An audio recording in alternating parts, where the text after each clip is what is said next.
So here's a curious question to start us off. Mm. What could things like lightning bolts and, say, the root systems of plants possibly have in common? Mhm. Or, thinking even bigger, what about those vast, uh, almost invisible structures that make up the universe? Right.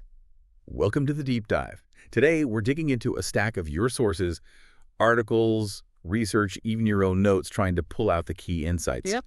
And we're diving into something that might just, fundamentally shift how you see connections. Yeah.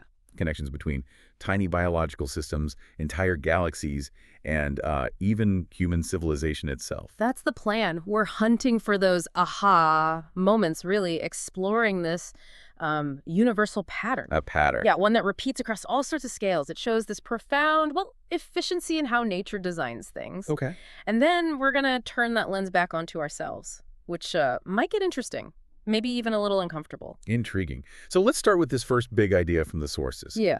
The comparison between lightning leaders and rhizome networks, like in plants. You noted some really striking functional similarities. Can you unpack that a bit? Absolutely. It's fascinating when you look closely. Both of them, lightning and rhizomes, show what scientists call exploratory branching. Exploratory branching. Yeah, they're constantly sending out these little feelers, these tentative branches, kind of probing the environment around them. Okay. And they always follow the path of least resistance. For lightning, that's electrical resistance, finding the easiest way to the ground. Right. For rhizomes, it's things like nutrients, moisture, the easiest path through the soil. Makes sense. What's really key is they both have this fractal, tree-like architecture. Think of a tree's branches. Self-similar patterns. Exactly. It lets them cover the most territory with the least amount of energy. Super efficient. And they don't have a map, right? It's all dynamic pathfinding. So adapting on the fly. Precisely, moment by moment. And once a good path is found, boom, they establish a primary network, that main lightning channel, or the main routes for the plant. And these networks concentrate or distribute things. That's the core function, yeah. Either concentrating, like the electrical charge in lightning, or distributing like nutrients and water in a plant. That's a really powerful image. Now, you mentioned this pattern isn't just here on Earth. It scales up, like way up. Oh, yeah. This is where it gets kind of mind-bending. It scales up to the biggest things we know, the cosmic web. The cosmic web. Explain that. Okay, so imagine this vast scaffolding made of galaxies, these huge filaments stretching for 50 to 80 megaparsecs. Which is huge. Hundreds of millions of light years across. It's the large-scale structure of the entire universe. Wow. And the amazing thing is, it shows the same characteristics we just talked about. Galaxies do this sort of exploratory pathfinding, but they follow gravitational gradients. So gravity is the path of least resistance there. Exactly. They clump along where gravity is strongest. This forms an intricate network and the brightest, biggest galaxies. They tend to end up at the intersections, like cosmic cities at highway junctions. These filaments, they follow what are called gravitational potential wells, and they act like highways, funneling matter in, feeding galaxy formation at those dense nodes. So the universe literally grew itself using this branching pattern. Over billions of years, yeah. Same fundamental principle. Okay, this pattern seems incredibly fundamental then. Does it have a sort of universal name in science? It does, yeah. And that helps tie it all together.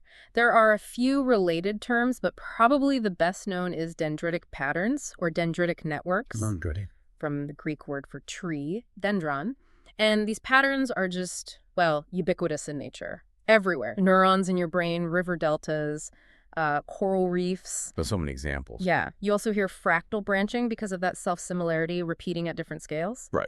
There's also the constructal law, which is a broader physics principle. It basically says that any system where something flows, water, energy, information, whatever, evolves over time to make that flow easier and easier. Optimizing flow. Exactly. And another one is diffusion limited aggregation, or DLA. That's more about the physical process, how particles moving randomly can clump together to form these branching shapes, like snowflakes forming. Okay. But yeah, dendritic patterns or dendritic networks is probably the best catch-all term. Even Leonardo da Vinci noticed it, comparing tree branches to river systems. Fascinating. Okay, so we've got nature, from tiny roots to the cosmic web. But here's where your sources really took a turn that caught my eye. Ah, yes. The idea that human civilization itself, our roads, cities, even our waste, might also be a dendritic network. It's a powerful observation, isn't it? And once you start looking for it, that dendritic structure in human systems is, well, it's everywhere. It's unmistakable. Like how? Give me some examples. Okay, think about transportation. Roads, railways, shipping lanes, flight paths, they all form these branching hierarchies, right? Main arteries splitting into smaller routes, all designed for efficient movement. Okay, yeah, I see that. Or how cities grow, urban morphology. They tend to grow outwards in these fractal-like patterns. Dense core, branching into suburbs, then less dense areas. Right, like a tree spreading out. Exactly. Communication networks, too, the internet backbone, cell towers, even social media connections, they have these dendritic topologies, information flowing down branches. And crucially, resource distribution. Power grids, water mains, global supply chains, they all branch out from major sources or hubs to individual users or locations. Following the same principles. Absolutely. Classic dendritic stuff. Path optimization roads follow economic pull or easier terrain. Hierarchical scaling, the same branching logic applies from a single street up to continental networks. And resource aggregation, big cities pop up at the major network intersections, just like those galaxies in the cosmic web. That's quite a parallel. But here's the maybe less comfortable part. Go on. Our pollution, our environmental impact, it spreads along the exact same dendritic pathways. Rivers carry agricultural runoff and industrial waste down their branching networks. Air currents distribute emissions along atmospheric flow patterns. Microplastics travel through ocean currents and up through food webs, which are also networks. So it's not just that we build these networks. It suggests we've kind of become a planetary-scale dendritic system ourselves, a system with flows of people, goods, information, and unfortunately, waste streams, too. Wow. That really reframes things. It makes me wonder about conscious design versus just natural emergence. That's a key question. If our civilization is this dendritic system, what does it mean if it's inefficient? You mentioned that earlier. Right. If we think about these networks evolving, inefficiency basically means the system is still young or immature. Young. Yeah, it hasn't had enough time or maybe enough pressure, enough trial and error to really optimize its configuration. Think about Tokyo's rail system. It's incredibly efficient now, right? But it took over a century to get there. Decades of feedback from riders, economic forces, engineering tweaks, countless small adjustments. It had to evolve that efficiency. So efficiency isn't designed in from the start, necessarily. Often not.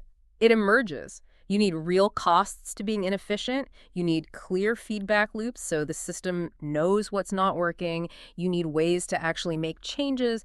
And you just need enough time for those cycles of adaptation. And how does that apply to us, to human civilization? Well, this framework suggests that as a planetary system, we're still remarkably young. I mean, operating at a truly global, interconnected scale.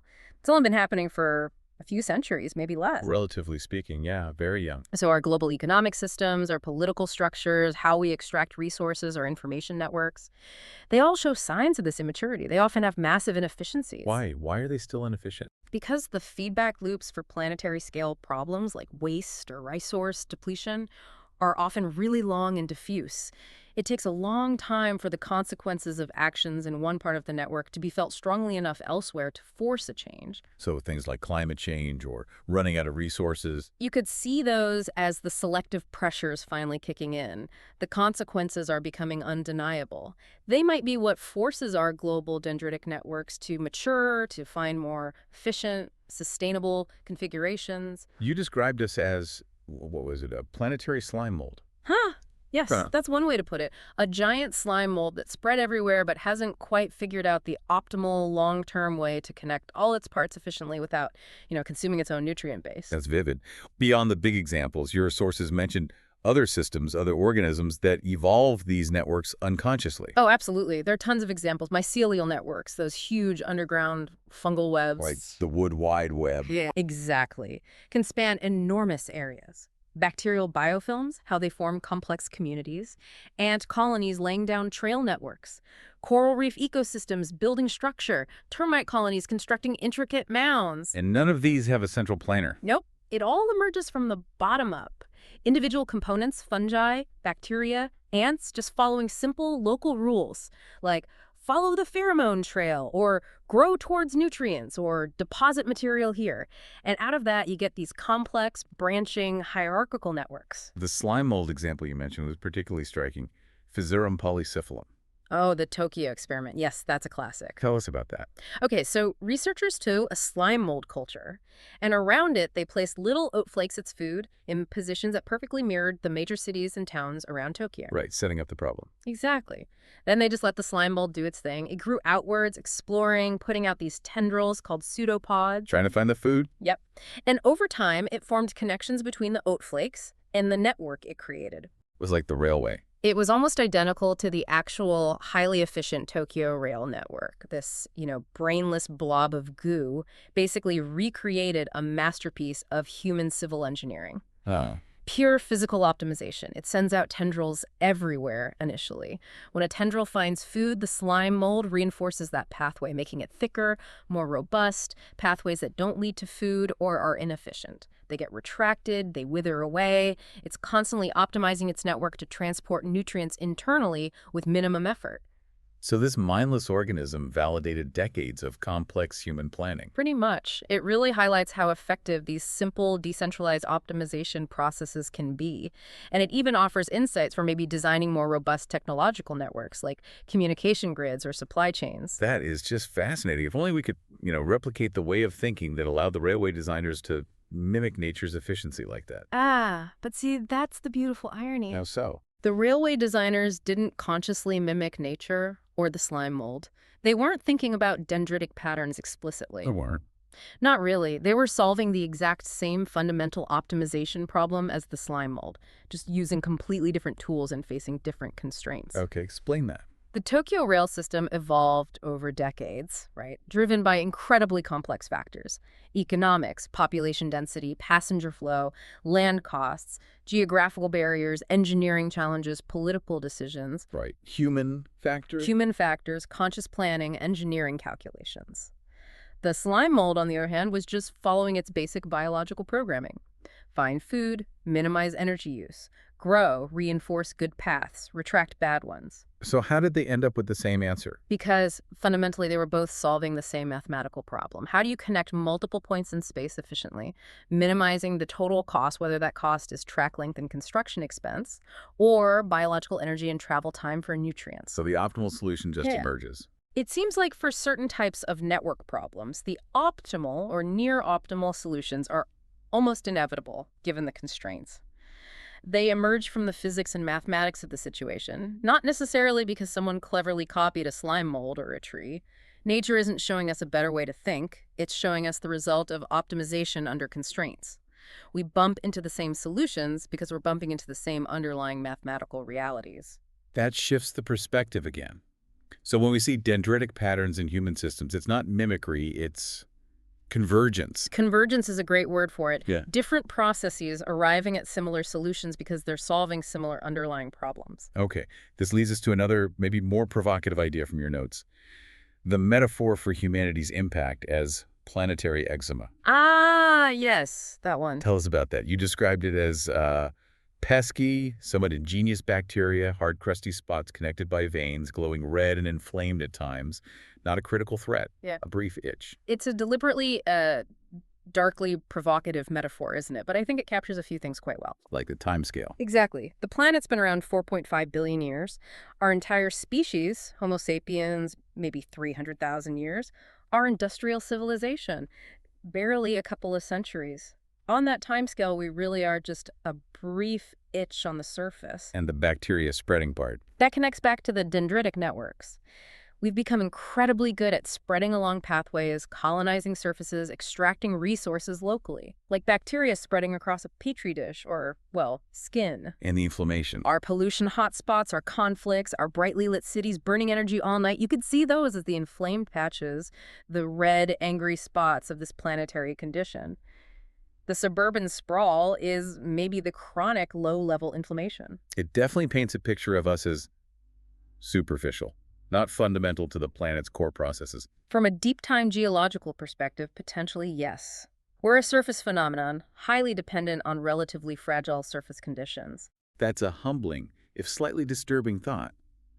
Are there examples in nature where something starts out like an irritation, a parasite even, but then evolves into something beneficial, something symbiotic? Oh, absolutely. It's actually one of the most fundamental drivers of evolutionary innovation. The classic, most spectacular example is the origin of mitochondria and chloroplasts. The powerhouses of our cells. Exactly. The best theory is that they started out as independent bacteria. One was maybe ingested by a larger, simpler cell, perhaps as food, perhaps as a parasite. Nope. But instead of being digested or killing the host, a new relationship formed. As one source put it, the inner cell survived and together they thrived. The captured bacterium provided energy-efficient aerobic respiration for mitochondria, photosynthesis for chloroplasts, and the host cell provided protection and resources. And now they're essential. We literally cannot live without them. Every complex cell on Earth depends on these ancient invaders, these former parasites that became essential partners. Any other examples? Sure. Lichen are a great one. That's a fungus capturing algae or cyanobacteria. The fungus provides structure and moisture retention. The algae provides food through photosynthesis. Together, they can live in harsh environments where neither could survive alone. Wow. And even within us are gut bacteria. Many started out just colonizing us, but now they're crucial for digestion, vitamin production, even immune system development. A complex symbiosis. So this raises that question again, but framed differently. What evolutionary pressure could possibly make Earth or the biosphere decide that its human infection is worth keeping, that we could become symbiotic? Well, see, that's where the metaphor maybe breaks down slightly, because Earth doesn't decide anything consciously. Right, you mentioned that it's not a choice. Exactly. It's not about Earth making a decision. It's about whether our networks, our evolving human systems, happen to stumble into configurations that are stable and self-perpetuating in the long run within the constraints of the planetary system. So it's on us, or our systems, to find that symbiotic role or fail. Pretty much. The decision isn't a conscious one from the planet. It's an emergent outcome. Do our dendritic networks optimize themselves into configurations that allow long-term survival for both us and the biosphere? Or do they optimize themselves into dead ends that lead to collapse? There's no central controller guiding it towards symbiosis. None whatsoever. It's just this relentless process of dendritic exploration, adaptation, and feedback, with the hard realities of physics, chemistry, and biology acting as the ultimate editor. The patterns that work within the planetary boundaries persist. The ones that push too hard or are fundamentally unstable eventually don't. So when we talk about wisdom in nature or wise stewardship, you're saying that might just be us observing systems that happen to survive. It's survivor bias. That's a very sharp way to put it. Exactly. We look at a mature, stable ecosystem and call it wise, but we're just seeing the result of millions of years of trial and error where all the unstable configurations have already collapsed or been outcompeted. The unwise systems are gone. They selected themselves out. We project wisdom onto stability, but stability is just the configuration that hasn't failed yet. Even our own brains, arguably the most complex dendritic network we know, are just optimizing for ancient survival goals: find food, reproduce, avoid danger that aren't necessarily aligned with long-term planetary health in our current context. So no wise controller, just networks exploring possibilities. Endless dendritic exploration with reality pruning the branches that don't work. And even if a system finds a seemingly stable, maybe even sustainable configuration, that's not guaranteed forever, is it? Absolutely not. Sustainability is never a fixed endpoint. It's a dynamic equilibrium. It's a temporary balance. Like those civilizations you mentioned, Maya, Easter Island. Precisely. They found configurations that worked for centuries, maybe millennia, sophisticated agriculture, water management, social structures. But conditions changed, or perhaps their own success led to overreach, and those configurations lost their stability. The networks never stop exploring, never stop adapting, because the environment itself never stops changing. There's no good enough setting in evolution. Nope.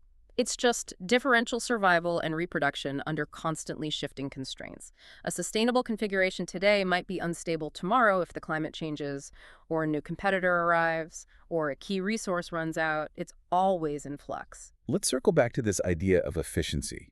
You linked it earlier to the clarity of underlying principles, using the cosmic web as an example, how it makes gravity visible. Right. That's such a powerful point from the material. The cosmic web, this giant dendritic structure of galaxies. It is essentially our primary evidence for dark matter and dark energy. Because we can't see them directly. Exactly. We can't detect dark matter or dark energy particles directly, not yet anyway.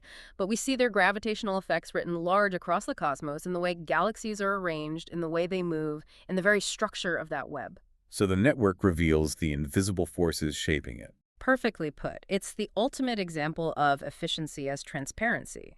The most efficient structure, the one shaped by the dominant underlying forces, actually makes those forces manifest, even if they're invisible. And the implication for human civilization is? It suggests that if we really want to understand the deep forces shaping our own world, the economic drivers, the social pressures, the environmental constraints, maybe we shouldn't just listen to the theories, the ideologies, the political spin. We should look at the networks themselves. We should read what our dendritic networks are actually doing. Yeah. Where are the roads going? How are the supply chains configured? Where is information flowing fastest? Where is wealth concentrating? Those physical patterns, those dendritic structures, might be revealing the underlying physics of our civilization much more clearly than our own narratives about it. That ties directly into this concept you proposed, regressive dendritic cartography, analyzing maps through this lens. Yes, it's a fascinating potential application. Maps are, fundamentally, records of dendritic networks at a specific point in time. So you could analyze them to see the history. Potentially, yes. A model trained to look for these dendritic patterns in historical maps or sequences of maps over time could reveal all sorts of things. Why did a trade route follow this path? What invisible economic or political gradient was it conforming to? You could maybe gauge the maturity of a system, how optimized its networks seem. And see hidden constraints. Exactly. Or even predictive patterns. How do settlements tend to grow? How do transport networks adapt after a major disruption, like a war or a natural disaster? The maps capture the real, physical outcome of human behavior, not just the intentions. They don't lie in the same way narratives can. It could show which parts of our infrastructure are really fundamental versus just historical accidents. Precisely. Which structures are deeply embedded responses to lasting constraints, and which were just temporary solutions to problems that no longer exist. It's like reading the historical physics of society off the map. Thinking about that visually. Yeah. A time-lapse of humanity's global dendritic network spreading over the last few centuries. Yeah. That'll be quite something. Haunting, maybe? Definitely haunting. Especially that acceleration curve since the Industrial Revolution. You compared it to cancer metastasizing. It's hard to avoid the comparison looking purely at the growth dynamics. It really is textbook malignant growth. How so? Exponential growth that starts to overwhelm the host system's resources and regulatory mechanisms. The Industrial Revolution was like the initial tumor achieving rapid growth. The last century, especially the last 50, 70 years, looks like full-blown metastasis spreading rapidly across the globe, consuming resources at an accelerating rate, altering the host environment, which is the planet. Even the way it spreads. Yeah, utilizing existing pathways, shipping lanes, air travel, communication networks to colonize new areas and establish new centers of intense activity, much like cancer uses circulatory and lymphatic systems. No. It forces that really uncomfortable question: when does successful adaptation tip over into becoming pathological overgrowth? That is deeply unsettling. Which brings us back to those other dark metaphors. If civilization is like a cancer, could something like nuclear war be seen as the planet's attempt at radiation therapy? Or global warming, as Earth running a fever to fight the infection? It's a grimly elegant way to frame potential futures, isn't it? From a purely systemic viewpoint, without any judgment, you could see those as potential responses of the planetary system to an out-of-control growth pattern. Forcing a simplification. Exactly. Nuclear war is targeted destruction of the most active tumors, the major cities and industrial centers. Global warming as a systemic change, like a fever, making the overall environment less hospitable to the current high-consumption, high-growth model. Both would drastically simplify human dendritic networks. Destroying the pathways for rapid growth. Much like most effective cancer treatments, aim to make the body's environment hostile to rapidly dividing cells. It's a chilling parallel, but systemically it makes a certain kind of sense. But then you have examples like the Aboriginal Australians. Your notes highlight their incredible longevity, 60,000 years, living largely within the means of the ecosystem. Yes, that's such a crucial counterpoint.